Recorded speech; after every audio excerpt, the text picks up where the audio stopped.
Optimizing has never been easier.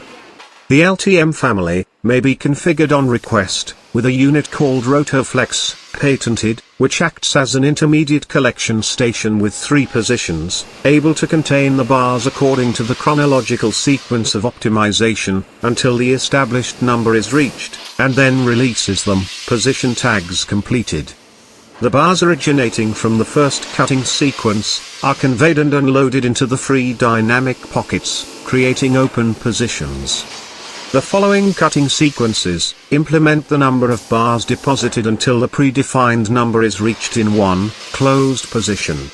At this point, the bundle is unloaded, making the pocket available for the collection of bars belonging to a new open position.